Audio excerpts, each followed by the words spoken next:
Oremos. Padre eterno que estás en los cielos, santificado sea tu nombre. Gracias, Padre celestial. Gracias, nuestro Rey de Reyes, nuestro Señor Jesucristo. Gracias por tu Espíritu Santo también. Gracias por tu inmenso amor que tienes hacia nosotros, por ofrecernos ese amor, Jesús. Y Señor mío, enséñanos a andar en tus caminos. Enséñanos, Señor, a sacrificar el yo, a comprender más, Señor, tus designios y a dejarnos trabajar por ti, Jesús. Tú eres el único que puedes hacer maravillosas obras en nosotros. Tú eres el único, Señor, que se puede fijar en nosotros y ofrecernos, Señor, una limpieza. A mostrarnos, Señor, nuestro verdadero carácter, nuestro verdadero pecado, Señor, nuestras debilidades. Eres el único, Señor, que puede amarnos de verdad. Que seas tú, Señor, nuestra única alegría, como dice el himno. Que seas tú, Señor, nuestro salvaguarda, Jesús. Tú eres nuestro bendito Salvador y Redentor. Te pido, Jesús, en este momento por cada una de las personas que están conectadas o los que nos van a oír, por nosotros también, Señor, por nuestra condición, por nuestros conocidos, amigos o familia, Señor, para que tú también seas con ellos, para que puedas transformar su vida y seguir transformando la de nosotros, Señor, para que podamos nosotros, Señor, mirarte a ti y no al ser humano, Señor. Gracias, Padre eterno, por tu bondad, por la oportunidad que tenemos de, Señor, escudriñar tu palabra como hermanos, de conocer y entender estas hermosas verdades que sean grabadas en nuestro corazón, Señor, te lo pido. Gracias, Padre Celestial. Todo esto te lo pedimos por los méritos de nuestro Señor Jesucristo, nuestro Rey de Reyes. Amén. Bueno, los invitamos, hermanos, al estudio que estamos siguiendo, que el Señor nos ha puesto sobre los sellos del Apocalipsis. Vamos en el cuarto sello, un sello que abarca muchos años de historia, varios siglos, que hemos estado repasando. Eventos que muchos de ellos están allí en el conflicto de los siglos. Una forma resumida, claro está. Pero el Señor ha tenido bien que nos concentremos en los eventos. Vamos a entender un poco más lo que el Señor nos quiere decir a través del conflicto de los siglos, a través de la palabra. Entonces, bueno, bienvenidos. Esperamos que puedan participar, comentarios, cualquier cosa que les llame la atención, pues hermanos, bienvenidos. Vamos a iniciar con el texto bíblico del mensaje a la iglesia de Tiatira para recordar que es nuestro texto base junto con el del caballo pálido del cuarto sello, porque ambos se desarrollan durante la misma época. Dice Apocalipsis 2 del 18 al 29, dice, y escribe al ángel de la iglesia en Tiatira, el Hijo de Dios que tiene ojos como llama de fuego y cuyos pies son semejantes al bronce bruñido, dice esto.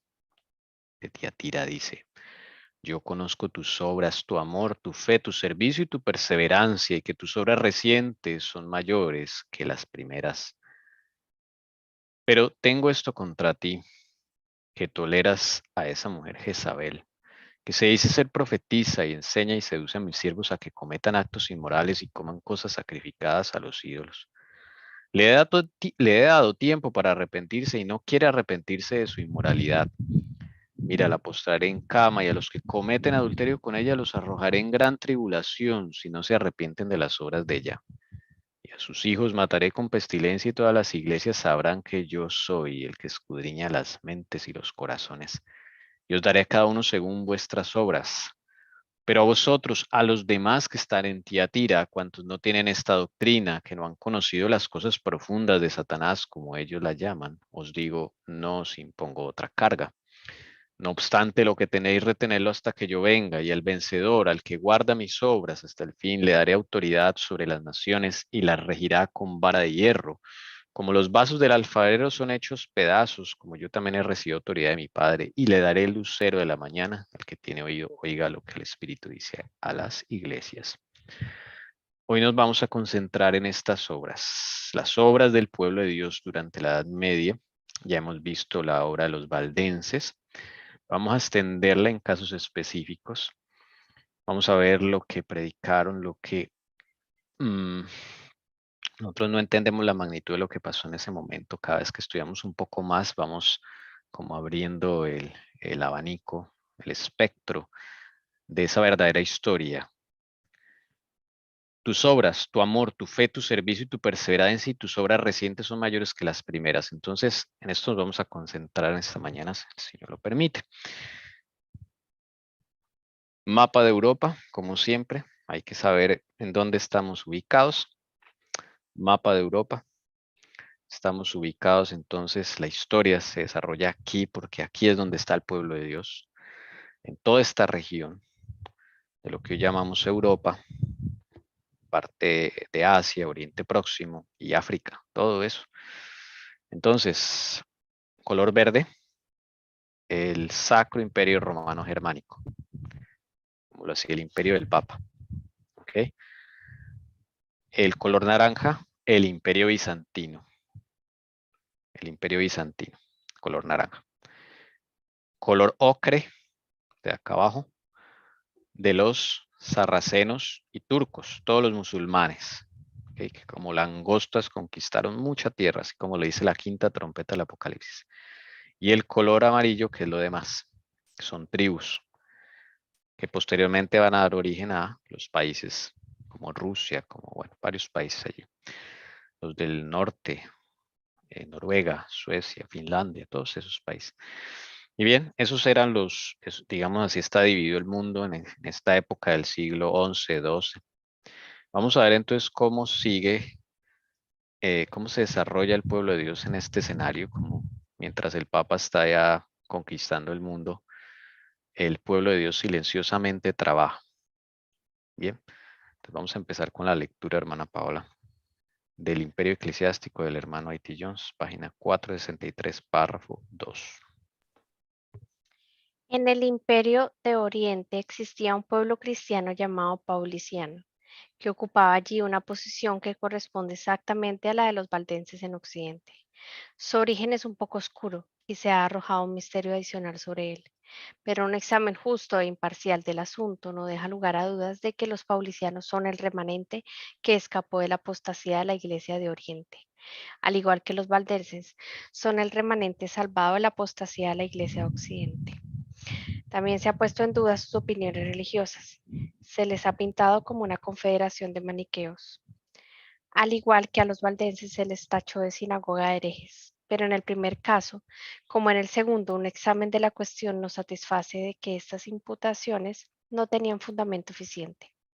Casi toda la información que tenemos de ellos es la que ha comunicado Petrus Siculus, su acérrimo enemigo.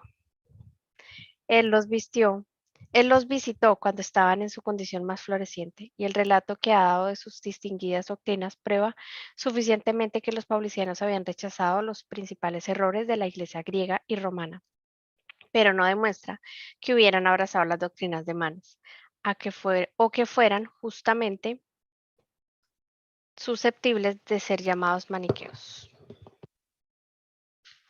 Bien, paulicianos. Ya los habíamos visto, acá solamente estamos recogiendo a ver qué pasó con ellos, porque estamos viendo como el panorama general de los que conformaban el pueblo de Dios. ¿Ok? Mapa. En la zona verde estaban los valdenses y los albigenses por aquí. Pero en la zona naranja también había un pueblo. En el Imperio Bizantino también había un remanente, un pueblo. Y esos son los paulicianos. tan importantes como los valdenses en Occidente fueron los paulicianos en Oriente, es lo que está diciendo ahí el hermano.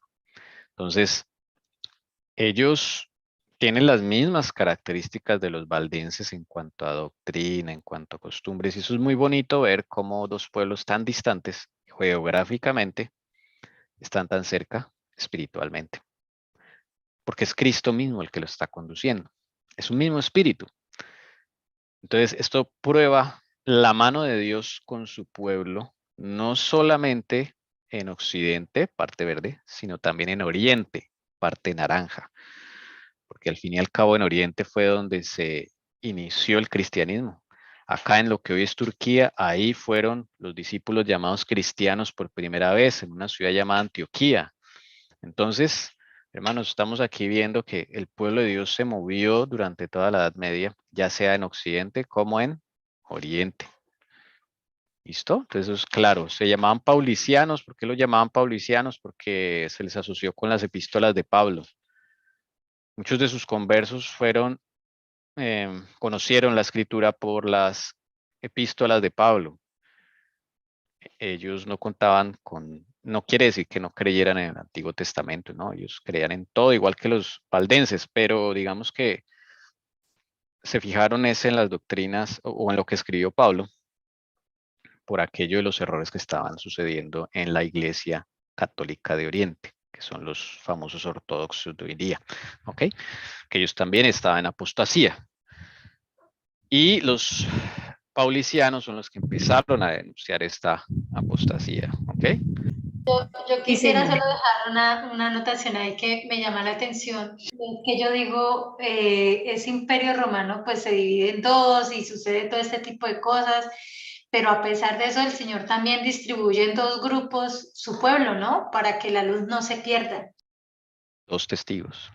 Dos Y testigos. cuando Tommy dice que de la iglesia de Oriente, que ellos eran ortodoxos, ¿qué significado tiene eso de ortodoxos? Ortodoxos es estricto. Simplemente es un nombre para diferenciarlos del catolicismo de Occidente. ¿Listo? O sea, este Pero es del naranja. uno de ellos consideraba que el otro había llegado al límite de una apostasía, ¿no? Ah, el Ah, verde sí fue más lejos. sí. Recordemos que ya hemos visto que ellos se separaron porque los de naranja no le siguieron tan lejos la apostasía a los del verde. Entonces ellos se quedaron en cierto nivel, que ya vimos las diferencias entre ortodoxos y católicos hace unos sábados. Eso fue lo que pasó con eso, con esta iglesia. Pero al principio, antes de su separación, iban a la par en apostasía, iban a la par. Ellos empiezan a quedar por allá en el siglo 7, 8, ahí se empiezan como a quedar y empiezan las diferencias fuertes entre los dos y hay grandes enfrentamientos entre los dos.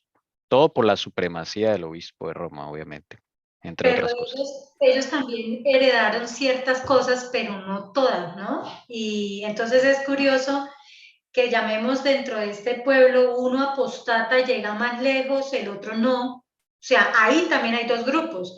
Y dentro del remanente del Señor también hay dos grupos que mantienen fiel lo que es la palabra del Señor, el estandarte. Increíble. Sí, qué hermoso eso. Este es entonces los paulicianos. Hermana Luz Iva, ¿está bien la duda? Entonces, por ejemplo, cuando uno escucha hablar que hay judíos ortodoxos, que hay judíos que conocen que creen en el nacimiento de Jesucristo, no, o sea, yo no sé, todavía no entiendo muy bien esa palabra ortodoxa, no la entiendo muy bien. Ortodoxo es cuando alguien es estricto. Hay adventistas ortodoxos, ¿sí? Estrictos.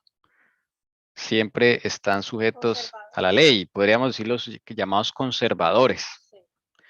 Esos son los ortodoxos. Uy, Entonces, sí. eso sucede en todo grupo religioso. Hay judíos ortodoxos, esos que son pero bien estrictos, ceñidos, Adventistas también. adventistas, bautistas, en todo donde uno vaya van a haber ortodoxos y no ortodoxos. ¿Sí? Lo que nosotros en nuestro argot, nuestro lenguaje llamamos conservadores y liberales. ¿sí? Por eso los de Orientes se quedaron ortodoxos porque se quedaron más pegaditos un poquito más a la palabra.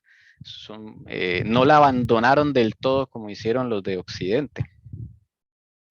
Pero esto referente a lo que habla Lucia ahí de los judíos, en ese caso específico, cuando sí escuchamos que dicen judíos ortodoxos, estos judíos ortodoxos es porque, llamémoslo, si yo estoy equivocada me corriges, pero se quedaron, llamémoslo, en el Pentateuco, no aceptan el Nuevo Testamento, ¿no? Y todo es como la ley, ley, ley, si estoy equivocada. Sí, señora, son los que uno ve de negro con trencita a los lados, que son ceñidos a la Torá, al Antiguo Testamento solamente. Son esos. Esos son los que llaman ortodoxos. No No aceptaron a aceptan a Jesús. Jesús, ¿cierto? No, ellos no aceptaron a Jesús, se quedaron en ese punto. Pero son muy celosos de la ley y de la Torá, entonces son muy, muy devotos y muy fervientes. Los Gracias. paulicianos son los armenios de Asia, ¿no? Sí, Ok. se ubicaron en Armenia. No es que fueran armenios, bueno, algunas veces se les dice armenios, pero ellos se ubicaron en Armenia. Armenia es lo que queda bien, bien al este de Turquía, allá en las fronteras por aquí, más o menos. ¿Okay? Hoy en día existe Armenia como país, entonces es la misma región. De ahí ellos se establecieron. Son ahí lejitos del imperio porque ellos también fueron duramente perseguidos, igual que los valdenses. Vieron exactamente la misma experiencia. Vamos a seguir leyendo acerca de ellos. Los paulicianos seguían multiplicándose. Otros líderes surgieron para ocupar el lugar de los que habían caído, y ni los anatemas de la jerarquía ni la espada del Estado pudieron frenar su crecimiento. Durante todo el siglo VIII siguieron floreciendo.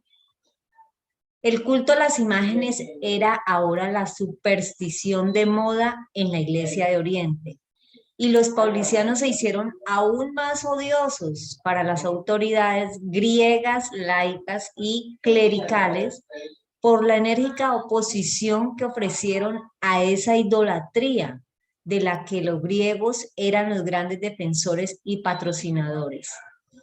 Fue ahora, a finales del siglo VIII, cuando el más notable de todos sus líderes, Sergio, se puso al frente de ellos, un hombre de verdadero espíritu misionero y de indomable valor.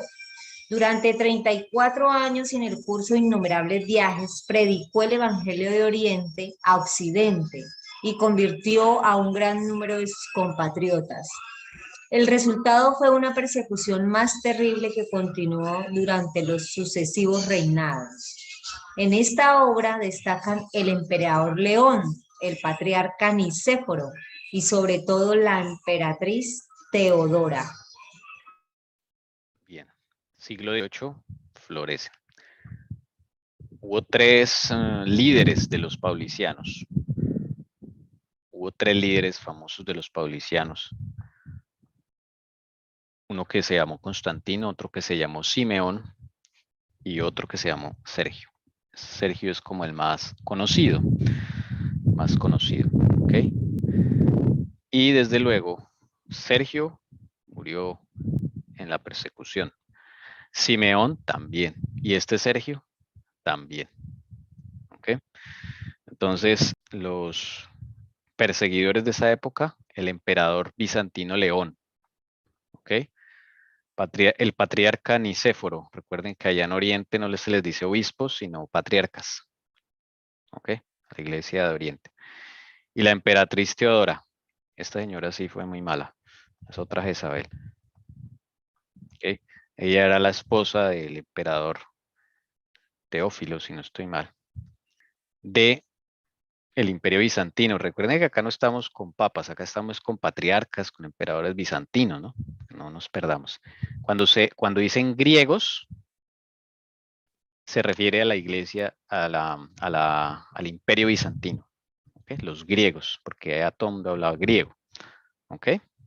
Listo. Entonces, ellos también pues sufrieron muchísimo. Yo creo que sufrió un poco más persecución que los valdenses en esas épocas. Y a muchos los llevaron a decapitación. Antes de decapitarlos les infligían azotes. Bueno, o sea, una masacre absoluta lo que hicieron con todos ellos. El débil Miguel I, el rígido León, el armenio, fueron los primeros en la carrera de la persecución, pero el premio debe adjudicarse sin duda a la sanguinaria devoción de Teodora, que devolvió las imágenes a la Iglesia Oriental. Sus inquisidores exploraron las ciudades y las montañas del Asia Menor, y los aduladores de la emperatriz han afirmado que en un breve reinado 100.000 paulicianos fueron extirpados por la espada, la horca o las llamas. La persecución continuó. Los emperadores amigos que en los siglos IX y X trasladaron a muchos de los paulicianos a Europa y los establecieron en colonias en Tracia. Les dieron cierto alivio. La sombra de la aflicción sarracena ya se estaba ennegreciendo sobre el Imperio Oriente, y Dios retiró a sus testigos a tiempo de la cena destinada al juicio. Bueno, esta señora envía gente, ejércitos para buscarlos. Ellos estaban escondidos en las montañas de Armenia. ¿Okay? Y ella manda a estos inquisidores, exploran las ciudades y los encuentran. Ellos entonces alegan que 100.000 paulicianos fueron masacrados, ya sea por la espada, la horca o las llamas. Tristemente. Pero el Señor no dejó desaparecer a su pueblo y todo tenía, pues, como siempre el Señor sabe lo que hace. Dice que en los siglos 9 y 10 se empezaron a trasladar a muchos paulicianos a Europa. ¿Okay? Porque ya estaban cerca los sarracenos y el Señor los lleva a Europa, no va a dejar que su pueblo se extermine. Y además estos paulicianos que se exterminaron, dicen también los historiadores que fueron masacrados, cumplieron esa labor de que otros más llegaban por causa de estas persecuciones, inclusive los mismos soldados. Antes de Sergio, uno de los soldados, que era Simeón, se convirtió a los paulicianos cuando fue a apresar a uno de ellos. Entonces no era, digamos, no era una sangre que se derramaba así porque sí. Se multiplicaron más. Lo mismo que sucedió mientras el Imperio Romano existía en la época de los emperadores. Entre más mataban, más se multiplicaban. Lo mismo pasó con los paulicianos. Llega la época de los sarracenos. Recuerden, los mahometanos, seguidores de Mahoma, y ellos son los que van a darle durísimo al Imperio Bizantino. De hecho, son los musulmanes los que acaban con el Imperio Bizantino, bueno, junto con otro personaje que ya vamos a ver, pero el Imperio Bizantino va a pagar por esto, digámoslo así. Y en los siglos 9 y 10, en los siglos 9 estaba en Europa los carolingios, Carlomagno, Ludovico. Ellos empezaron a traer paulicianos a Europa. ¿Okay? Bueno, el Señor los usó para ese fin también, ¿no? ¿Se acuerdan ese breve periodo de paz allí con Ludovico, con el papá Carlomagno y todo esto, que empezaron a traer gente de otros lados? Ahí se embarcaron muchos paulicianos y fueron llevados a Europa. Los otros fue en el siglo X. ¿Cómo los llevan, Tommy? Ahorita vamos a ver en otro lugar cómo se llaman. Otra diapositiva, aquí en 2 diapositivas Bueno. está. Vamos a verlo, sí, señora. Y en el siglo X estaban los Enríquez de Alemania. Ellos se llevaron a otro tanto. ¿Ok? Lo establecieron ahí en colonias, primero en Tracia. Tracia es lo que queda después de lo que hoy en día es como Bulgaria, Rumania, y de ahí lo llevaron a Francia, Alemania y todo esto, ¿sí? Entonces fue como por fases. Entonces hubo 2 grandes movimientos, siglo IX con los carolingios y siglo X con los Enríquez, ¿ok? Recordemos que los Enríquez protegían a los judíos, protegían a los cristianos, ¿sí? En cierta forma ellos eran tolerantes en la religión, y tenían problemas con el Papa también, entre otras cosas, ¿no? Los Enríquez. y bueno, contra Gregorio VII, que era el papa terrible que estudiamos la vez pasada. Entonces esta Teodora era la inquisidora de ellos, la perseguidora de ellos. Es un cuadro donde ella se va a casar con Teófilo, el rey bizantino, el emperador bizantino. Ok, entonces el Señor lo saca de allí para protegerla de esta señora y de todos los enemigos que querían extirpar los paulicianos. Primero, hay algo que me llama la atención y no sé si sea para nosotros, pero al ver ahí veo como, o sea, como que el mundo conocido estaba en dos, o sea, dividido en dos, y esos dos a su vez hace persecución, o sea, no es solamente, llamemos el papado, sino que también los ortodoxos también persiguen al pueblo de Dios. Entonces, a mirar eso a nuestro tiempo, ¿será que irá a pasar algo así? Buena pregunta, podría ser. Porque siempre habíamos pensado que era uno solo, o sea, sí, pero al ver esto, pues claro, se supone que se dividen y son ortodoxos para hacer algo mejor. Mejor es como que Satanás hace esa división para ir a perseguir al otro pueblito que quedó por allá de Dios, que es el remanente. Entonces, como que a hoy que el mundo es global, a hoy que el mundo tenemos continentes, y pues para eso es que se supone que van a volver al nuevo orden mundial y directo eso, ¿será que vendrán dos tipos de persecución? Con dos Me acuerdo un texto del conflicto de los siglos que dice que los protestantes van a perseguir en América y el papado en Europa. Ay, Así lo pues dice. ahí está la respuesta, porque es que, y lo que uno mira, hermanos, es que la historia vuelve a repetirse. Eso lo dice la palabra, no lo dice el Cira, lo dice la palabra. Y si ahorita mirando esto, o sea, ahí está la respuesta. Sí, así lo dicen. O sea, no todo va a ser el papa. Ser el papa No, en Europa y protestantes en América. Tremendo va a ser eso. es como que va a haber un grupo del pueblo que quedará, ¿sí? Como en una zona y el otro al cual Satanás necesita también alcanzarlo. Claro. Bien, interesante. La llegada de los paulicianos a Europa fue vista con buenos ojos, más que con desaprobación. Roma se estaba convirtiendo por su tiranía en el terror y por su despilfarro en el escándalo de Occidente. Y los hombres estaban dispuestos a dar la bienvenida a cualquier cosa que prometiera arrojar un peso adicional en la balanza contraria. Los paulicianos no tardaron en extenderse por Europa, y aunque ninguna crónica recoge su dispersión, el hecho queda atestiguado por los brotes repentinos y simultáneos de sus opiniones en muchos de los países occidentales. Se mezclaron con las huestes de los cruzados que regresaban de Tierra Santa a través de Hungría y Alemania. Se unieron a las caravanas de mercaderes que entraban en el puerto de Venecia y en las puertas de Lombardia. O siguieron el estandarte bizantino hasta el sur de Italia y por estas diversas rutas se establecieron en Occidente.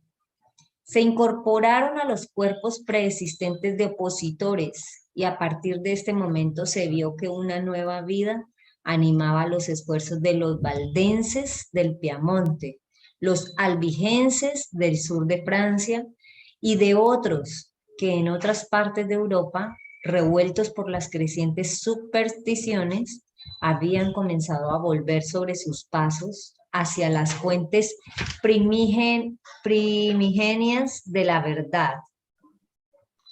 Bueno, aquí está la respuesta a la pregunta que hizo la hermana Alcira. Fue por diversas rutas que ellos se fueron hacia Europa.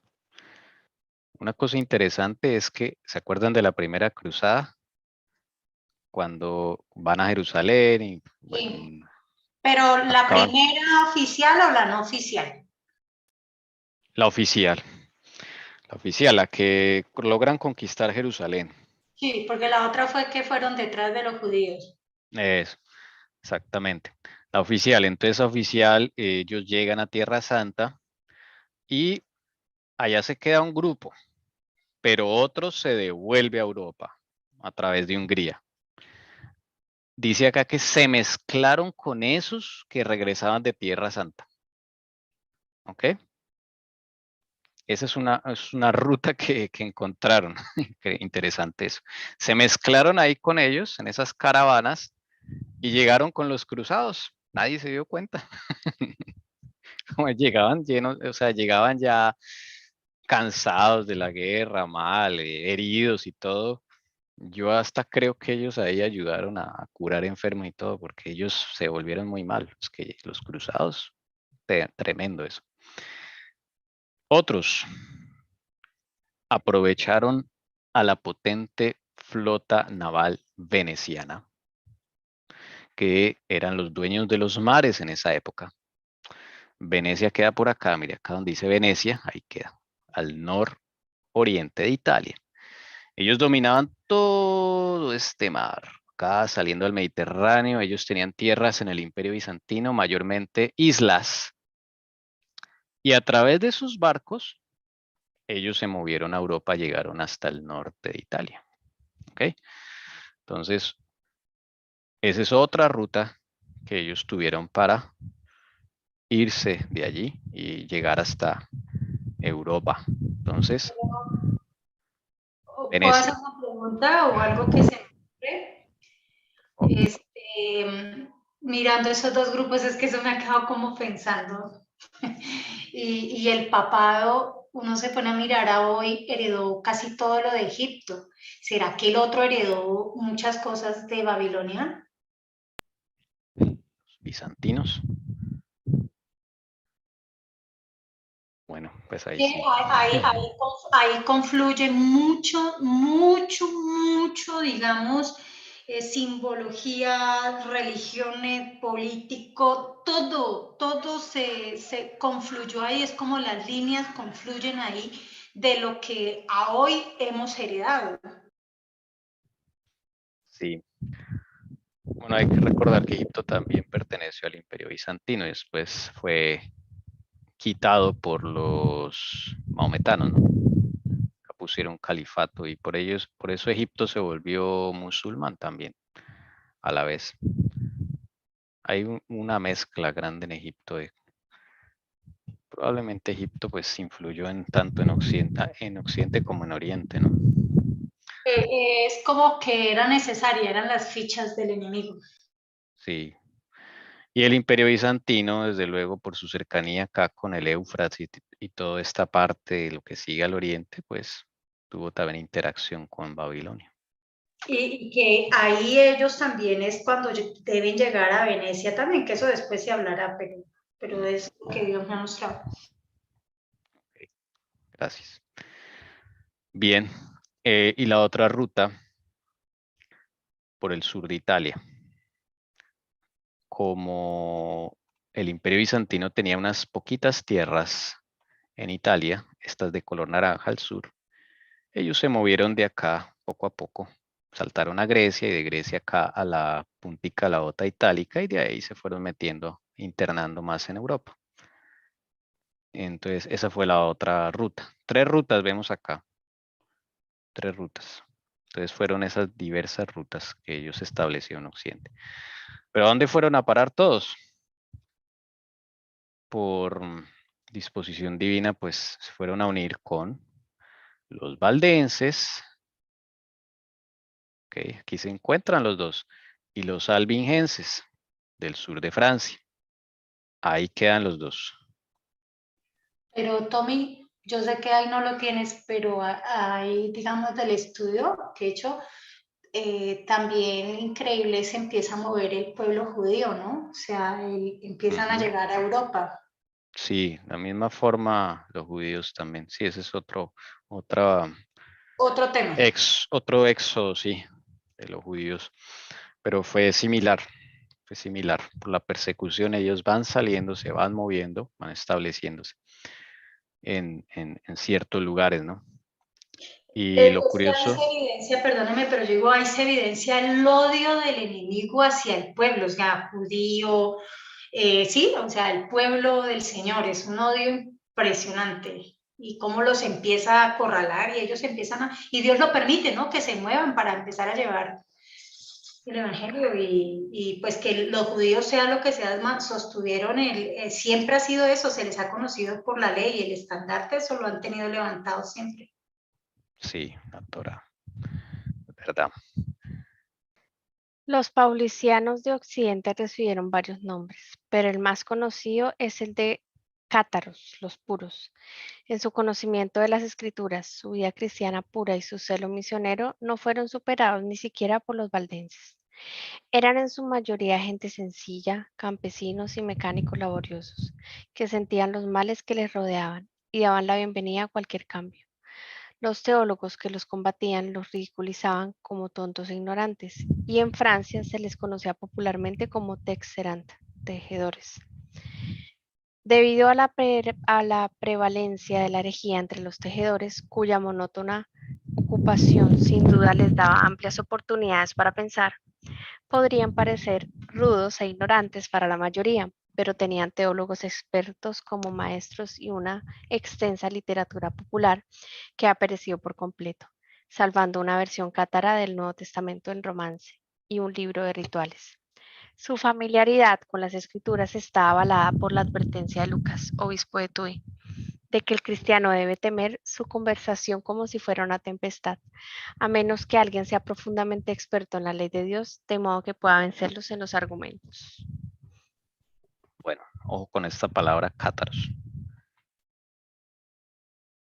Cátaros se les empezó a llamar a ellos, pero a la vez, como ellos se mezclaron con los albigenses también se les empezó a llamar cátaros. O sea, ahí se mezclan los dos, ¿ok? Entonces, cátaros se refiere tanto a los paulicianos, cuando llegan a Occidente ya no les llaman paulicianos, ¿ok? Ya no les llaman, porque los de Occidente no saben ni cómo los llamaban en Oriente. Entonces ellos llegan y les llaman cátaros. Y mira, cátaros significa los puros, porque es un apelativo que deja ver su carácter. Qué bonito eso. Y como se mezclaron con los albingenses, pues a los albingenses ya les empezaron a llamar también cátaros. ¿Ok? De hecho, en las enciclopedias aparecen, no aparecen tanto como albigenses o paulicianos, sino cátaros. ¿Listo? Entonces, cátaros es el nuevo término cuando los paulicianos llegan a Occidente y se mezclan con los albigenses. ¿Listo? Para que no nos confundamos. Es exactamente el mismo grupo.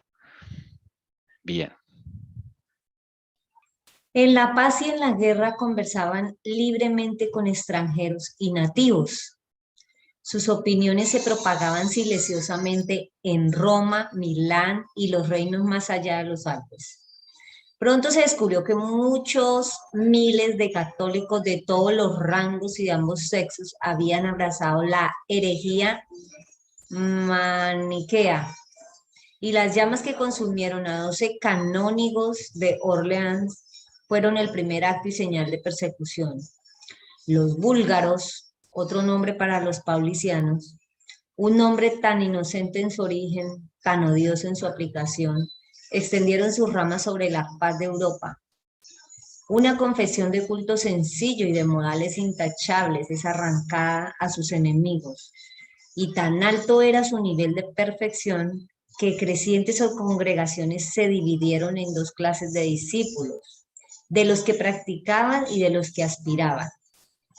Fue en el país de los albigenses, en las provincias meridionales de Francia, donde los paulicianos se implantaron más profundamente, y las mismas vicisitudes de martirio y venganza que se habían desplegado en la vecindad del Éufrates se repitieron en el siglo XIII, en las orillas del Ródano. Las leyes de los emperadores orientales fueron revividas por Federico II. El Papa Inocencio III superó la fama sanguinaria de Teodora. Solo en crueldad sus soldados podían igualar a los héroes de las cruzadas. y la crueldad de sus sacerdotes fue superada con creces por los fundadores de la Inquisición, un oficio más adecuado para confirmar que para refutar la creencia de un principio maligno. Bueno, otro nombre con el que se conoció a los paulicianos en Occidente son los búlgaros, también los llamaron así. No son los mismos, simplemente diferentes nombres. Allí entonces empiezan a prosperar tanto, dice que miles de católicos, estamos hablando de miles, dice acá, empiezan a abrazar la supuesta herejía maniquea, que así los llamaban, que ellos son herejes maniqueos, pero es total mentira, ellos son del pueblo de Dios, de la fe de los apóstoles. Y ellos se convierten. Llegan a poner en la hoguera 12 canónigos de Orleans, 12 personas de los paulicianos. Entonces, ahí empieza como a levantarse nuevamente esa persecución contra el pueblo de Dios. Okay. De nuevo, dice acá que es en el país de los albigenses, donde los paulicianos se implantaron más profundamente.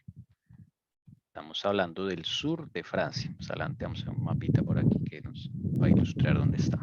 Bien. Y entonces empiezan las persecuciones. ¿Ok? Ya vamos a ver bien esas persecuciones y vamos a ver este papa, si Dios quiere, porque este papa también aparece en el conflicto de los siglos, que es otro papa que es un antes y un después en la Iglesia Católica, en el mundo y en el pueblo de Dios. Así como Gregorio VII, en el siglo, terminando el siglo XII, dejó, digamos, una huella maligna en el mundo con su papado. Asimismo, este Inocencio III es otro de los hitos de la Iglesia Católica que va a dejar una huella maligna en el mundo. Y también la hermana Joya habla de Inocencio III. Porque ese papa, mejor dicho, yo diría que es más terrible que Gregorio VII. Entonces, a él fue el que empieza esas persecuciones. Ya lo vamos a ver con más calma. Vamos a mirar otros líderes que se levantan de los valdenses también, porque así como de los albingenses y de los paulicianos empiezan a surgir muchos conversos, también los valdenses hacen su labor. Entonces vamos a ver algunos de ellos, cosas increíbles que escondidas de los libros de historia. A mediados del siglo XI, Berengario de Tours incurrió en la ira del papado por predicar el evangelio, especialmente exponiendo el absurdo de la transubstanciación. En el 1087 se escribió contra él que Berengario de Tours, habiendo caído en la herejía, había ya casi corrompido a todos los franceses, italianos e ingleses.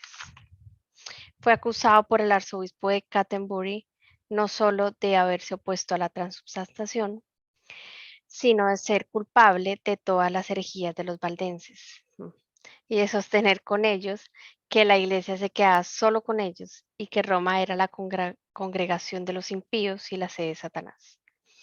Berengario publicó un comentario sobre el libro del Apocalipsis, hecho que explica fácilmente cómo sus perseguidores pudieron acusarle de decir que Roma era la congregación de los impíos y la sede de Satanás.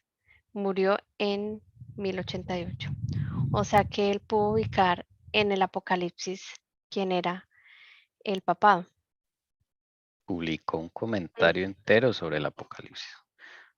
Es que el mundo muestra que es, o más bien, pues, yo sé que los reformistas, perdón, los de la Reforma, Lutero, Calvino, Juan Hus y desde John Wycliffe, todos ellos fueron pues los grandes instrumentos de Dios para cambiar el mundo. Pero eso no quería decir que no hubiesen líderes en toda la Edad Media que se destacaron y que fueron también instrumentos de Dios. ¿Sí? Porque los reformadores se alimentaron a su vez de lo que dejaron estos líderes de la Edad Media. O sea, ellos no empezaron de ceros. Bien, entonces Lutero, Calvin, todos ellos se alimentaron de estas personas. Sí, señora. Eso quiere decir que el Señor no es que haya dejado que la apostasía avanzara sin levantar reformadores inmediatamente, o sea, ¿sí? Es Sí. que siempre uno cree que no, esperó hasta que llegara tales y tales. No, el Señor siempre ha estado ahí a través de la historia. Ni un momento nos ha dejado sin luz. Sí, Amén. así como el enemigo trabaja, el Señor a su vez trabaja arduamente. A veces pensamos, no, Él espera que el enemigo actúe y después no, al mismo tiempo Él está haciendo cosas. Es que Es que cuando, sí, eso es como una partida de ajedrez. El Señor ya sabe cómo va a mover la ficha Satanás. Solo está esperando es que la mueva. Y Él ya tiene o sea, Él tiene ya todo listo. Y por eso es que eso nos muestra que no es que estaba esperando que llegara hasta así, Calvino, no, el Señor ya todo, o sea, no nos deja a nosotros sin luz. Nunca lo ha hecho ni lo hará. nunca, eso es maravilloso, hermanos. Por eso tenemos que ver la mano del Señor en estas historias, hermanos, porque cuando uno ve la Wikipedia, las enciclopedias, ahí no muestra nada de esto. Ahí todo el papado es el rey y los ganadores y todo el show se lo llevan ellos y es como si Dios se hubiera ido durante 1000 años y volvió en la época de Lutero, una cosa así. Es lo que el enemigo ha pintado en las mentes de los cristianos. Entonces, muy triste eso, ¿no? Esto es una guerra y acá, uy, ustedes van a ver algo muy tremendo, hermanos, que el Señor me mostró aquí leyendo todo esto. Más adelante. Uno tome, hermanos, para que no creamos todo lo que está en Wikipedia. No, eso es una versión jesuita de la historia, pero no es la correcta visión. Tenemos que examinarlo todo, retener lo bueno, como dice el Señor. Toca hacer un collage de muchas cosas con la ayuda del Señor. Es verdad. Bueno, entonces, este Berengario de Tours, los seguidores de Berengario, se les empezó a llamar ¿cómo es que se le empezó a llamar? Berengarianos, ya, eso me acuerdo. Berengarianos, siempre era con el nombre del que se dejaba ver, del líder, y entonces les empezaban a llamar berengarianos, pero Berengario es un valdense, Berengario es un valdense, vivió en el norte de Italia, es un valdense que se destacó y el Señor lo utilizó como un instrumento, pues, más visible en ese momento, ¿ok? Bien, sigue otro. Hacia el final de este siglo, también Pedro de Bruys predicó el Evangelio en las provincias de Dauphin, Provenza y Languedoc. Muchos fueron llevados a la luz de la salvación en el conocimiento de la verdad de Cristo. Y desde el nombre de Pedro de Bruys fueron llamados petrobrusianos. De las acusaciones de sus enemigos se desprende que sostenían que el bautismo no sirve de nada sin la fe, que Cristo solo está presente espiritualmente en el sacramento, que las oraciones y las limosnas no benefician a los hombres muertos, que el purgatorio es una mera invención y que la iglesia no está formada por piedras cementadas, sino por hombres creyentes. Pedro de Bruys murió en la hoguera en el 1126, tras 20 años de fiel predicación del Evangelio. Y estos se llamaron los petrobrusianos, así aparecen. Todos estos, hasta en la Wikipedia aparecen. Y este Pedro de Bruys, él llega pues muy lejos con esta predicación. Es tan bonito esto porque es el mismo espíritu, ¿no? Y predica, bueno, el purgatorio no existe y esto bonito, que la iglesia no está formada por piedras cementadas, sino por hombres creyentes. Porque es que Roma tiene un conflicto con eso y aún todos tenemos ese conflicto, ¿no? Que la iglesia son las paredes, los muros, el sistema, la organización, todo eso, ¿no? Sí, entonces todo esto es lo que a Roma le preocupaba estas predicaciones, porque esto ya tumba los fundamentos de sus propias doctrinas, ¿ya? Entonces, bueno, desafortunadamente él muere en la hoguera en el 1126. Él no escapó a la ira del papado, pero un mártir que dejó testimonio, ¿ok? Yo digo que al papá le preocupaba eso porque no podía controlar, ¿no? Perdía el control absoluto. Total. Si uno entiende que uno es un movimiento y no como esa iglesia estática que te dicen qué pensar, qué no pensar, cómo actuar, qué dejar de hacer, pues realmente como movimiento empieza a moverse, pero ellos pierden el control. Sí, Y saben que eso despierta muchas mentes, donde entonces no quiere que casi nadie se entere para que no se le salga de control. claro. Y en esa época esta predicación era fuerte, muy fuerte, tremenda. Como la verdad puede de un momento a otro tumbar todo engaño. Y Una ellos como espada, luchan es para que ni se pronuncie porque saben que les puede tumbar muchos años de engaño en un segundo. Tal cual. Entonces, primero, Berengario de Tours. ¿Listo? Berengario de Tours. Ese fue el del Apocalipsis. tengo una Comentario. pregunta. Sí. El segundo, Pedro de Bruys, y la pregunta del Ciro. Estos dos que estás mostrando ahí, no sé, de pronto tú al leer, ¿has visto un índice o algo así que te muestre que tuvieron un apoyo de algún obispo, de algún rey, Estos, o ellos fueron solos así que arrancaron, pues solos con la ayuda de Dios, ¿no? Pero hablando, no humanamente solos. solos, ¿cierto? Sí. Sí, estos humanamente solos contra. Hay una nota que no habían metido ninguna mano cochina por ningún lado. No, esta gente era tantos siglos en esa pureza, pues sí, es que se nota esta gente muy tremenda. Los mismos prelados católicos le temían. O sea, cuando llegaba uno de ellos le temían, o sea, es que le tenían miedo. Y muchos sacerdotes católicos se convirtieron además y se volvieron valdenses. Es una cosa impresionante esta gente. Bueno, llevamos dos, ¿no? Berengario de Tours, Pedro de Bruys. De los seguidores de Pedro de Bruys los llamaron petrobrusianos o a su movimiento. ¿Okay? Sigue otro. Permítame leer esto. Dice, a Pedro le siguió, sin embargo, en la buena obra, un italiano de nombre Enrique. Uy, este Enrique.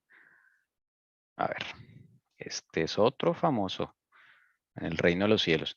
Era un monje que se había hecho cristiano, miren. O sea, él era de los que toleraba a Jezabel. Jezabel es el papado. Pero se hizo cristiano. Este es otro caso, ¿sí? Por su nombre, sus conversos fueron llamados enricianos. Así se conocen en la historia. Sus perseguidores declararon que sus oraciones eran poderosas, pero nocivas, como si toda una legión de demonios hubiera hablado por su boca, más bien una legión de ángeles.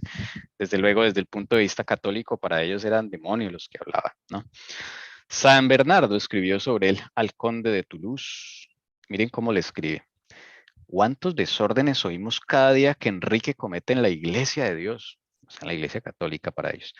Ese lobo voraz está dentro de tus dominios, vestido con piel de oveja, pero lo conocemos por sus obras. Las iglesias son como sinagogas, el santuario despojado de su santidad, los sacramentos considerados como instituciones profanas. Los días de fiesta han perdido su solemnidad, pero los días de fiesta católicos, ¿no?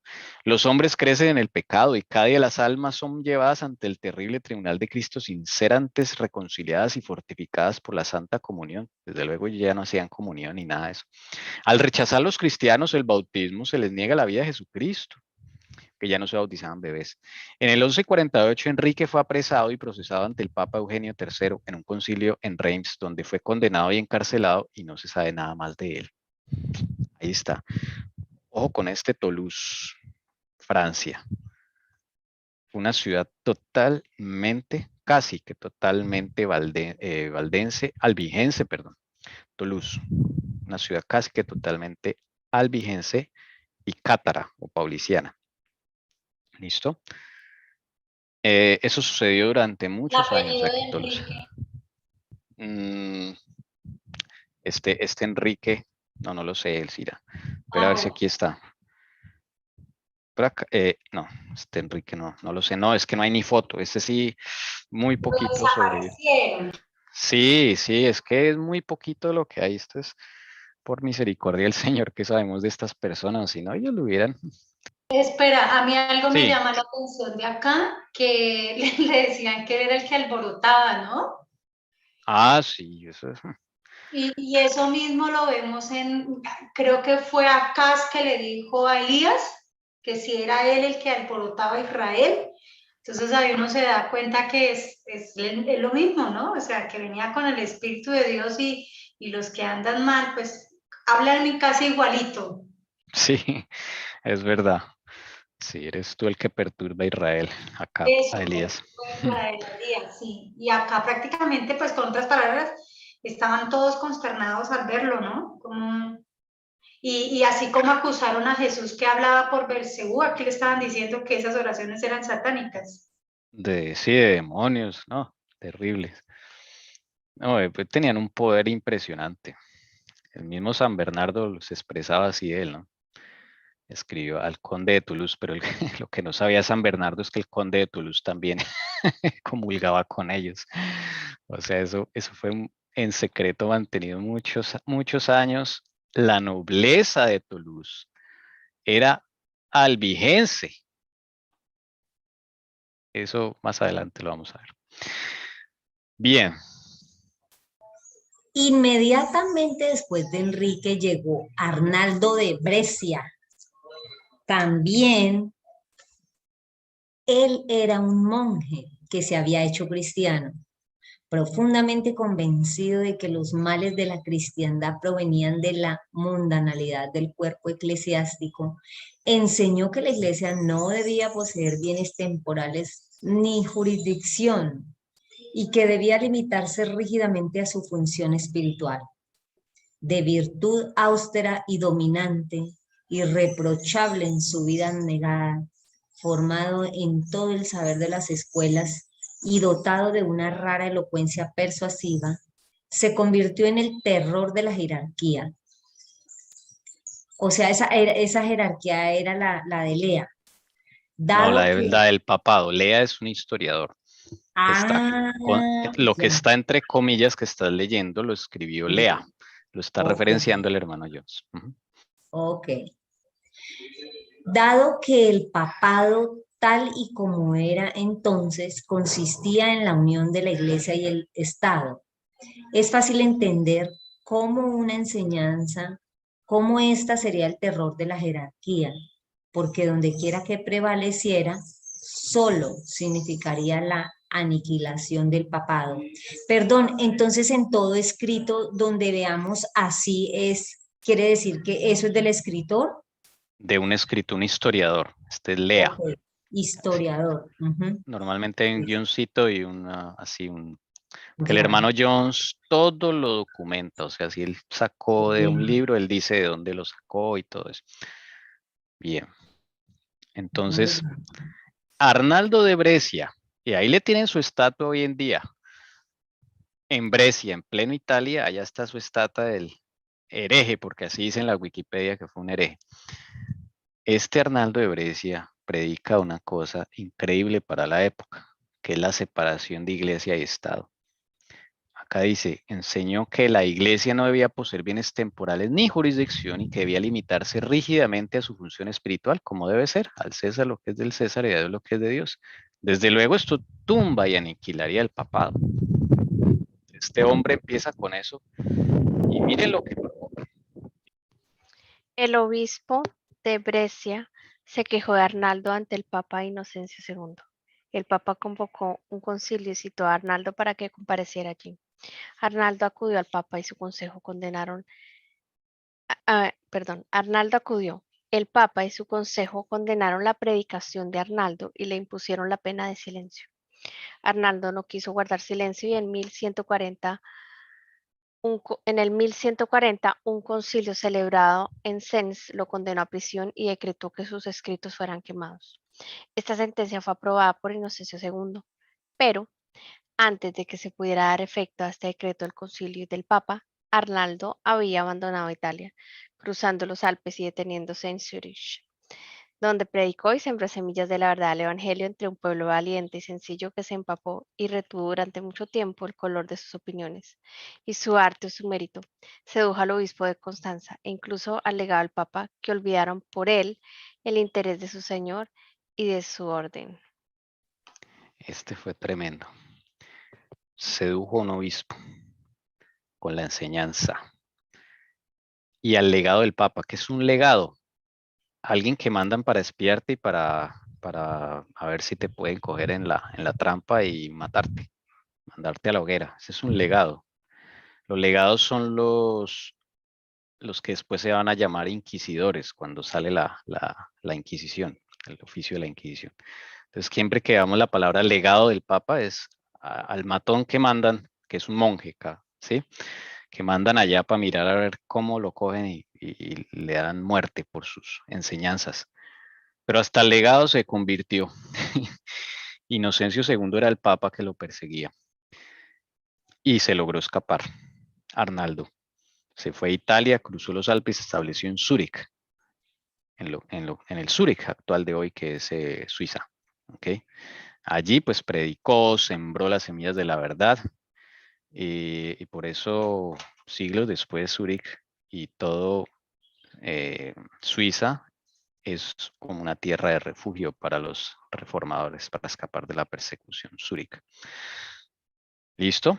Entonces, este es Arnaldo en su guerra, pero las cosas no terminan allí. Miren lo que pasa cuando se muere el Papa Inocencio II. A la muerte de Inocencio II, Arnaldo adoptó la medida desesperada de erigir su estandarte en la propia Roma ante el sucesor de San Pedro. Sin embargo, el valor de Arnaldo no estaba desprovisto de discreción, estaba protegido y tal vez había sido invitado por los nobles y el pueblo, y al servicio de la libertad, su elocuencia tronó sobre las 7 colinas. Mezclando en un mismo discurso los textos de Livio y de San Pablo, uniendo los motivos del entusiasmo evangélico y del clásico, amonestó a los romanos sobre lo extrañamente que habían degenerado su paciencia y los vicios del clero desde los tiempos primitivos de la iglesia y de la ciudad. Más allá de iluminación espiritual y de la conversión en el corazón y en la vida de muchos de los habitantes, un resultado notable de la predicación de Arnaldo en Roma fue ese levantamiento universal del pueblo que estableció la nueva república en Roma y expulsó a los papas de la ciudad. Bueno, mire lo que pasa aquí. Inocencio se muere. Desde luego, mientras nombran el otro papa y hay un vacío y toda la cuestión. Los nobles y el pueblo, al parecer, invitaron a Arnaldo a que tuviera allí una serie de charlas, de conferencias, algo así. Entonces él fue y habló, como no había papa, allá dice ahí, su elocuencia tronó sobre las 7 colinas, o sea, Roma, ¿ok? Porque es la ciudad de las 7 colinas. Y allí entonces él explicó esto de la separación de iglesia y Estado, ¿ok? Y iluminado por el Espíritu Santo, la gente se dio cuenta de cómo se había degenerado la iglesia, esa iglesia primitiva, comparada con la actual iglesia católica. Pues bien, esa predicación tuvo, o sea, echó raíces porque allá se levantó el pueblo de Roma y se estableció la famosa, la nueva república en Roma, ¿ok? Y expulsaron a los papas de la ciudad. El siguiente papa fue expulsado de la ciudad.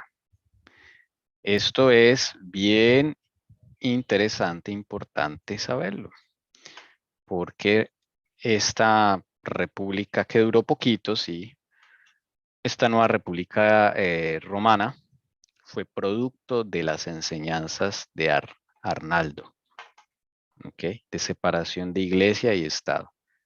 Aquí le dan una herida al papado, o así lo expresa el autor, como vamos a ver. Esto lo deja uno como pensando, ¿no?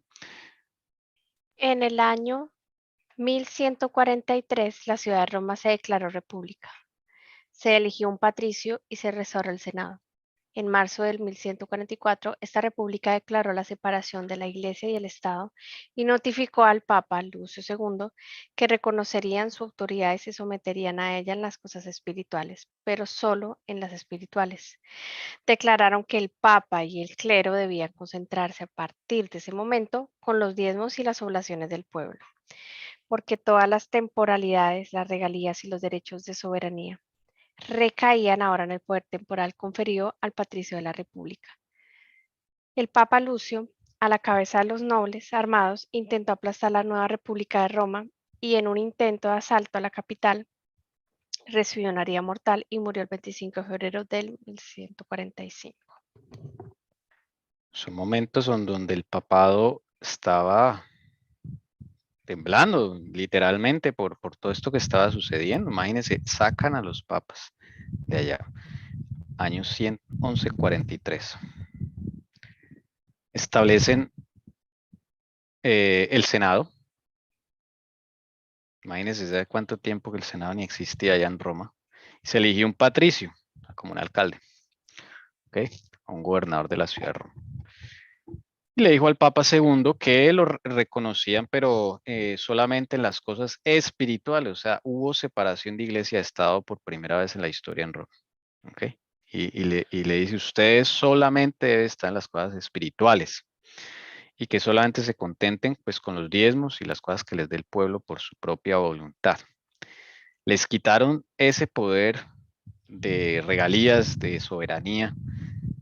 Y ahora ese poder temporal iba a ser, cuando hablan de poder temporal se refiere al poder político. ¿Okay? Iba a ser conferido al patricio de la República de Roma. El Papa Lucio intenta, el de la foto, intenta retomar y aplastar esa República de Roma, pero ahí le dan una herida mortal y muere el 25 de febrero del 1145. Es un cumplimiento al Papa que le toque morir. A espada morirá. Lo dice la palabra en Apocalipsis 13. Y pues fue un cumplimiento parcial, pero le dieron duro. De ahí entonces, ¿qué sucede? Esta república dura siempre sus 12 años, más o menos. Vamos a mirar cuánto dura. Le dieron duro a esto, al papa acá. Después viene otro papa. Vamos a ver quién viene. El sucesor de Lucio II, Eugenio III, fue expulsado de Roma. A finales de año recuperó la ciudad y celebró la Navidad. Pero en marzo del 1146 se volvió de nuevo obligado a huir y no volvió a entrar en ella más que como obispo hasta su muerte el 7 de julio de 1153. El sucesor de Eugenio III murió el 2 de diciembre de 1154 y le sucedió inmediatamente Nicolás Wittenberg, el único inglés que ha sido Papa de Roma, que reinó como Papa Adriano IV del 4 de diciembre al 1 de septiembre de 1159. En la guerra con la nueva república, Adriano mandó cerrar todas las iglesias de Roma. Prohibió a todo el clero realizar cualquier servicio religioso, excepto en bautismos y defunciones. El clero incitó al pueblo supersticioso que se vio privado de sus ritos religiosos y de sus fiestas y procesiones.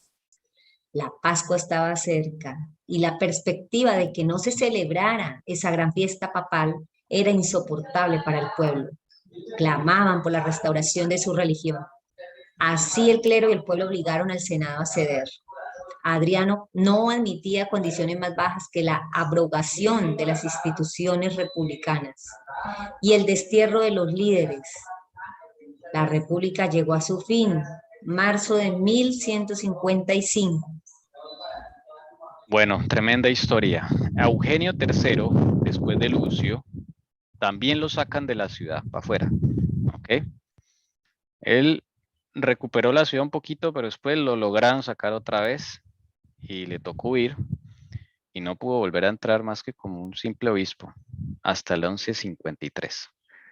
Entonces luego viene otro papa. Este muere en el 1154. Viene otro papa.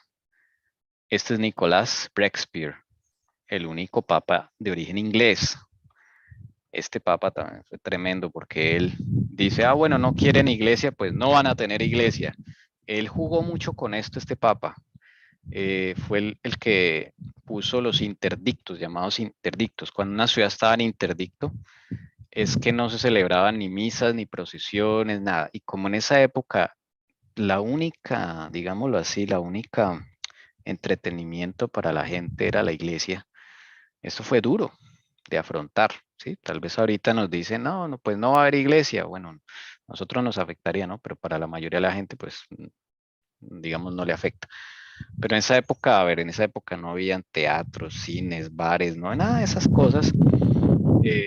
Todo giraba en torno a la iglesia. Toda la poca diversión que había era la iglesia, las procesiones, las misas. La gente estaba tan acostumbrada y tan apegada. Entonces utilizó otra táctica. Dije, bueno, está bien, pues yo me voy, pero entonces no hay ni misas ni no hay ni nada. Eso le dio duro al pueblo. Entonces, el corazón pues no estaba regenerado porque no lo llenaba Cristo. Ahí está el problema. Y entonces en la Pascua, que era la celebración máxima de la Iglesia Católica, que es la Semana Santa, era insoportable para el pueblo no vivir por primera vez en tantos siglos una Pascua. Entonces se dieron. Ahí se dieron. Le dijeron a Adriano, está bien. Entonces venga otra vez, gobierne, y ahí se restablece el papado. ¿Ok? Ahí se cura la herida, otra vez, como dice el Apocalipsis. ¿Ok? Y la condición de Adriano para volver era que abolieran el Senado y las repúblicas y que volvieran como antes. Entonces esa república romana llegó a su fin en el 1155. 12 años duró esa república, siempre tiempito. Y en eso terminó. Ahora, ¿cómo le fue al de la idea, no? Porque digamos que el de la idea era este señor, Arnaldo de Brescia, predicador valdense. Entonces, ¿cómo le fue a él? Pues, bueno, lastimosamente, este Adriano es terrible y lo envía a la hoguera. Dice acá, cuando Adriano IV logró recuperar Roma para el papado, el destierro de Arnaldo fue la condición para liberar a la ciudad de la condena general. Entonces, mire el Papa cómo es. Él no solamente dice que tienen que abolir la República Romana, sino que el culpable de todo eso, el que desencadenó todo eso, fue Arnaldo. Entonces, a él dicen tienen que sacarlo de allá. Esa fue la condición. Y cuando Federico Barbarroja fue a Italia, Federico Barbarroja fue el emperador del Sacro Imperio Romano en esa época, fue a Italia para ser coronado emperador por Adriano IV. Una de las condiciones impuestas por el Papa para que Federico recibiera la corona imperial en sus manos fue la captura y entrega de Arnaldo. Claro, como ya se había escapado una vez, entonces el Papa Adriano le dijo a Federico Barbarroja, emperador del Sacro Imperio Romano de Alemania, le dijo, cójame a ese Arnaldo, si quiere que lo corone como emperador, si quiere que lo corone. Este Barbarroja regresaba de la Tercera Cruzada, y él con todo su ejército cogieron a este Arnaldo. Dice acá, por lo tanto, Arnaldo fue capturado y llevado a la ciudad de Roma, donde fue ejecutado. Se le ofreció el perdón si se retractaba de sus doctrinas erróneas, según ellos, pero se negó insistentemente y pasó sus últimos momentos en oración silenciosa. Sus cenizas fueron arrojadas al río Tíber para evitar que el pueblo de Roma las conservara como reliquias y lo honrara como mártir. Desde luego no quería ni que lo recordaran. Pero mire, ahí les pusieron su estatua y desde luego la gente ya hoy en día ni sabe quién es este sujeto. Pero ahí está la estatua en la ciudad de Brescia, que queda ahí cerca a Roma, en Italia. Y esa fue la historia de este líder. ¿ok? Arnaldo. Entonces, a repasar los líderes del pueblo de Dios: Berengario de Tours, segundo Pedro de Bruis, tercero Enrique, de los enricianos, cuarto Arnaldo de Brescia, el que vimos que ese sí, tremendo lo que se produjo con esto, Arnaldo, y ahorita vamos a ver a uno último, que es Pedro de Baldo, para finalizar. ¿Listo? Hasta ahí todo en orden. Estos son los líderes, los instrumentos de Dios para llevar la verdad al mundo. Y mire todo lo que causaron, hermanos, todo lo que causaron. Impresionante. La fe de los valdenses recibió un gran impulso en 1160 y en adelante por la conversión de Pedro Valdés Ubaldo, un rico comerciante de Lyon, quien gracias a su riqueza, que dedicó por completo a la causa, pudo lograr la publicación del Nuevo Testamento completo en la lengua romana o lengua romaní. La lengua común del sur de Europa desde el siglo VIII hasta el siglo XIV era la lengua de los trovadores y de los hombres de las letras de la Edad Media. A esta lengua, el romaní, se tradujo por primera vez todo el Nuevo Testamento en el siglo XII. Todos los libros del Nuevo Testamento fueron traducidos de la Vulgata latina al romaní. Esta fue la primera versión literal desde la caída del imperio y fue la primera traducción al romaní. Y fue la primera traducción disponible para uso popular. Había numerosas traducciones anteriores, pero solo de partes de la palabra de Dios, y muchas de ellas eran más bien paráfrasis o compendios de las escrituras que traducciones. Y además eran tan voluminosas y por consiguiente tan costosas que estaban totalmente fuera del alcance del pueblo. Esta versión romaní fue la primera traducción completa y literal del Nuevo Testamento de la Sagrada Escritura. Se hizo no más tarde de 1180 y por tanto es más antigua que cualquier versión completa en alemán, francés, italiano, español o inglés. Esta versión se difundió ampliamente en el sur de Francia y en la ciudad de Lombardía. Era de uso común entre los valdenses del Piamonte y no fue una parte pequeña, sin duda, del testimonio dado a la verdad por estos montañeses para preservarla y hacerla circular. Pedro Baldo. Este es más famoso y porque lo usan las enciclopedias para decir que de ahí vienen los valdenses, por Pedro Baldo o Valdés. Pero no es así, ya hemos visto hasta el cansancio que los valdenses vienen desde mucho antes de Constantino, por allá en el siglo IV, mucho antes de eso, y son los que prosiguen la obra de los apóstoles. Entonces, este Pedro Valdés, desde luego, sí fue un líder de la iglesia valdense. Este era rico, él se convirtió y esa riqueza fue instrumento del Señor para llevar a cabo el proyecto de el Nuevo Testamento en lengua romana, que es la lengua de ese momento, ¿ok? Ese es el proyecto que el Señor le pone a este hombre en el corazón y lo completa gracias al Señor. Es de esto que se empiezan a alimentar en esa época, desde el siglo XII, ¿no? Que él empieza en el 1160, empieza, digamos así, su obra, ¿ok? Entonces, muy importante esta escritura, esta Biblia, ¿ok? Porque se tiene por lo menos el Nuevo Testamento en un idioma que la gente entiende, ¿ok? Que la gente entiende.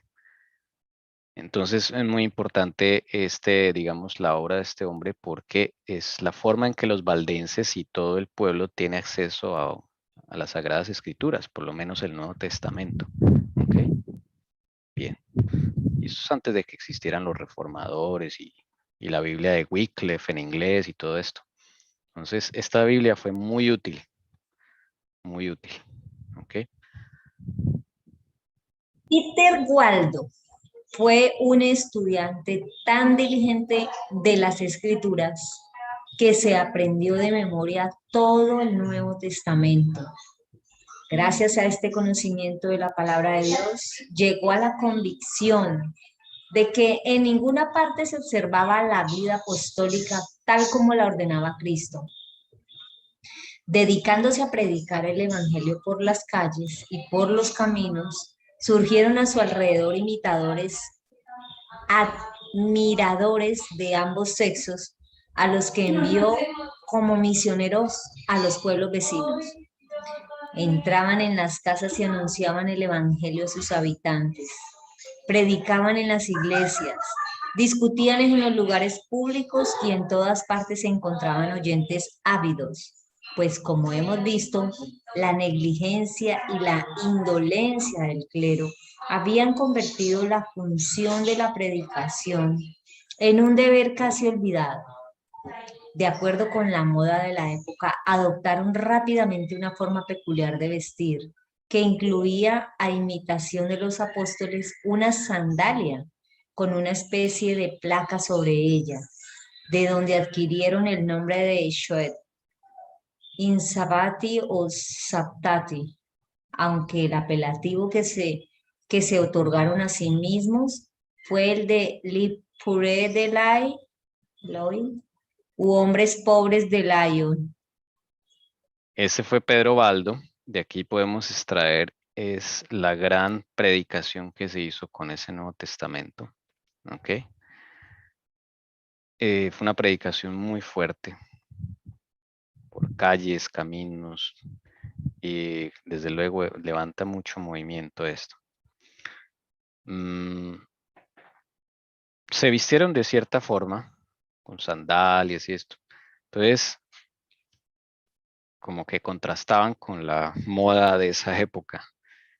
Entonces se reconocían fácilmente. Se hicieron llamar hombres pobres de León. Así se conocen las enciclopedias también. Otro grupito de los valdenses. Famoso. Todos estos son valdenses o albigenses, hermanos. Eso se resume en dos grupos, albigenses y valdenses, que es el pueblo de Dios. ¿Ok? Y otro apelativo con el que se conoce es insabatati, porque guardan el Shabbat. Importante. Siempre está ese sellito ahí del Shabbat en todos ellos. Valdenses, albigenses, paulinistas, todos guardaban el Shabbat. ¿Ok? Por eso a esto lo llamaron insabatati. También insistían sobre el sábado como el día de reposo verdadero. Había algo acá. La indolencia del clero católico habían convertido la función de la predicación en un deber casi olvidado. O sea, ya no se podía discutir, ya no se podía investigar, leer, o sea, no tenía ni Biblia y mucho menos predicar. Entonces todo era un rito. Ya se cumplía el rito de la misa y ya con eso tenía. Porque antes la Iglesia Católica se predicaba, ¿ok? O sea, no siempre fue así. Bueno, hoy en día creo que el sacerdote hace una cierta reflexión después de que leen el Nuevo Testamento y el Antiguo. Me acuerdo que leen una porción del Nuevo, una porción del Antiguo, y el sacerdote hace su reflexión. O sea, sí hay predicación. Pero en esta época ya se ha perdido hasta eso. Entonces todo era una ceremonia, un rito y ya. Entonces, el que salieran estos hombres con esa predicación y que se pudiera ir por las calles y se pudiera discutir, mire, discutían en lugares públicos, o sea, se hablaba de esos temas espirituales, era muy bonito para la gente y la gente empezó a apreciar esto mucho en esa época.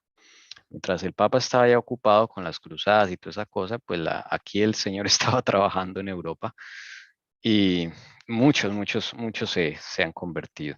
Vamos a terminar con esta diapositiva, tal vez. No hubo reino del sur y del centro de Europa al que no llegaran estos misioneros y donde no dejaran huellas de su visita en los discípulos que hicieron. Por el oeste penetraron en España. En el sur de Francia encontraron colaboradores afines a los albigenses, por los que las semillas de la verdad se esparcieron abundantemente por el Delfinado y el Languedoc.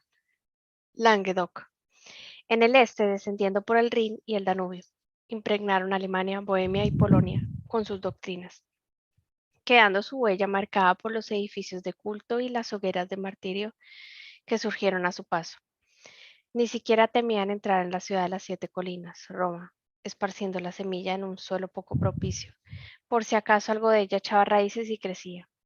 Sus pies desnudos y sus toscas vestimentas de Lara los convertían en figuras un tanto marcadas en las calles de una ciudad que se vestía de púrpura y lino fino.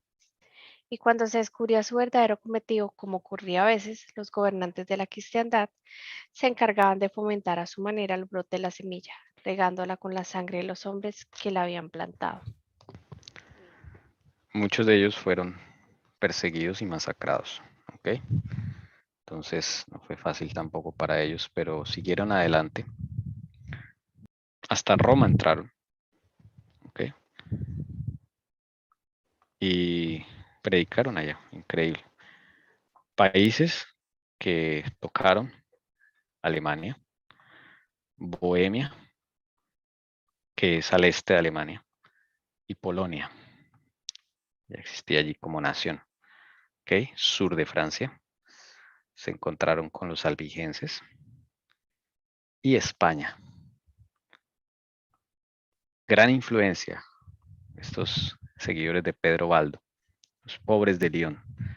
Bien, pero recuerden que son grupos, pero a la vez pertenecen a dos grupos más grandes, que son valdenses o albigenses, que a su vez es el pueblo de Dios, junto con los judíos. ¿Ok? Entonces, todo esto es lo que está sucediendo en Europa, en medio de las cruzadas que están haciendo allá en Asia, tratando de recuperar Tierra Santa y todo eso, que no han podido. Todo esto está sucediendo y el Papa se descuida. Y cuando vuelve a ver, dice: tenemos un enemigo más grande de lo que pensábamos. Y ese sí nos puede acabar. No eran ni los sarracenos mahometanos, no era ni el Imperio Bizantino, no eran sus enemigos, digamos, visibles. Era el pueblo de Dios. Y ahí es cuando se levanta un papa, que es el que marca ese hito diabólico en la historia de la Iglesia Católica. Y ese es Inocencio III. Porque ahí empiezan ya ahí empiezan las persecuciones masivas, la Inquisición, todas estas cosas tan horribles. Y es por este hombre, Inocencio III. Inocencio III organizó 4 cruzadas. Una de ellas contra el pueblo de Dios, directamente, contra los albigenses. Y fue muy dura. Entonces los invitamos porque hay mucho que aprender ahí. Este Inocencio III también se nombra en el conflicto de los siglos. ¿Ok? También se nombra el conflicto de los siglos como uno de los que marca historia en la historia del papado, ¿no? Yo quisiera decir algo. Yo digo que ellos, digamos, más que descuidados, yo digo que era que ellos estaban concentrados en el control y en el poder absoluto de sus alrededores, del mundo que conocían. Entonces se dedicaron también a las conquistas y todo eso, y claro, y mientras tanto por un lado estaba creciendo el pueblo de Dios, que pues era más peligroso, ¿no? Pero ellos estaban concentrados en su ambición del poder absoluto del mundo que se conocía. Sí, señora. Y vamos a ver, Inocencio, cómo toma el control del Imperio Bizantino. Logra recuperar el Imperio Bizantino para ellos después de muchos siglos. Y queda como amo y señor de toda esa parte, mejor dicho. Ese es el momento culmen del papado. Pero en ese momento culmen se da cuenta que tienen un enemigo al que no le habían como prestado mucha atención. Ellos pensaban que con quemar en la hoguera algunos pocos, eso eran movimientos esporádicos o movimientos que surgían de vez en cuando, pero no se imaginaban la profundidad que tenía esto. Y eso, bueno, vamos a verlo con la ayuda del Señor en la tarde. Yo he sentido un análisis que como he mirado, o sea, de todo lo que sucede ahorita que estaba haciendo ese estudio, de todas esas guerras. Yo digo, al enemigo no le ha quedado fácil ni siquiera con sus súbditos, a diferencia con el Señor. Cuando el pueblo del Señor está unido con el Espíritu Santo en unidad, hay esa, llamemos unidad, valga la redundancia, sí, en el cual se puede trabajar, pero el enemigo no ha podido. Y cada vez que tiene su grupo en el cual él desea montar su imperio y trabajar, entre ese mismo grupo hay envidias, hay egoísmos, hay peleas de poder entre ellos mismos que prácticamente obstruye y debilita sus planes, a la cual tampoco ha podido llevarlo a cabo. Entonces es sorprendente porque pues esa es la naturaleza del pecado. Él no ha podido, la verdad, lograr decir monto, y por eso en esta Edad Media se ven muchas guerras de poder de quienes pueden lograr apoderarse y llegar al final, llamemos, de esta historia, y él ver con qué grupo poder trabajar. Pero todo eso es por la tendencia y por la pecaminosidad de nosotros. Y esa es la diferencia con el pueblo de Dios. Elcira, tenés toda la razón en eso, porque el enemigo no puede contar con fidelidad verdadera. O sea, en el reino de Satanás no existe la palabra fidelidad. O sea, te soy fiel mientras me sirvas, pero después pueden agarrar. Entonces, claro, él trabaja con agentes humanos que tienen su propio carácter, y dentro de ese carácter está el orgullo tan terrible, pues no, nadie es fiel a otro. Entonces, esa unidad no existe, es una cosa de rivalidad. Entonces a él le toca jugar es a punta de eso, de guerras. Y fuera de eso viene el pueblo de Dios, así sea poco consagrado, pues es más peligroso y poderoso que todo, porque el comandante va adelante, pero él no ha podido. O sea, eso ha sido algo que los mismos planes se le caen. Y yo recuerdo tanto un pastor que mostraba, no recuerdo qué película, él mostró un fragmento de una película de que Satanás, cómo se expresa de los mismos súbditos de él en esa película. Dice que le apesta, le huele a feo, y está cansado de no poder, llamemos, llevar a cabo lo que él hace rato ha querido. Increíble. Entonces, también como todo obra en su contra, y cómo el pueblo, o sea, si pudiéramos entender, el pueblo de Dios se pudiera unir, pudiéramos unirnos en el Espíritu Santo, o sea, despertar, ese es el miedo más grande de él. Sí, totalmente. Bueno, Dios los bendiga. Gracias por esa participación, hermana Elcira, hermana Lucy, hermana Paola. Nos vemos en la tarde. Y todos los hermanos de YouTube, un saludo. Desde luego que sí, ustedes también están allí. Los invitamos en la tarde para seguir con la persecución a los albigenses, Papa Inocencio III. Cosas muy tremendas, hermanos. No dejen de asistir. Dios los bendiga. Excelentísimo Padre, bendito y alabado seas por siempre. Gracias, Señor, porque nos permites conocer toda esta historia para reconocer de todos estos engaños que han venido desde atrás, y que tú siempre, Señor, has traído la verdad, y que tú quieres también fortalecernos y darnos de tu Santo Espíritu para hacerle frente a todos estos engaños. Danos de tu Santo Espíritu en este día de sábado, delicia santo glorioso de Jehová, porque lo necesitamos, Padre. Guía nuestros pasos y ayúdanos cada día a desprendernos de este yo. Por cada uno de nuestros hermanos, oh Padre Divino, te pido nos perdones nuestros pecados, perdona nuestro mal temperamento, perdona, oh Señor, nuestras iniquidades.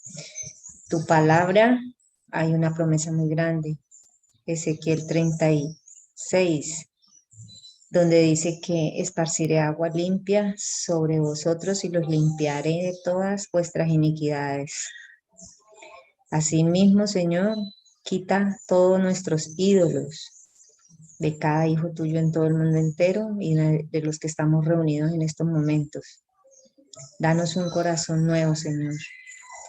Danos un corazón de carne para que podamos reflejar ese amor, esa ternura, esa paciencia por todos los seres humanos que están vivos y que perecen. Muchas gracias por esta tarde de tu sábado santo. Acompáñanos y permítenos siempre estar alegres contigo de la mano. En el nombre de Jesucristo, hágase conforme a tu voluntad. Amén.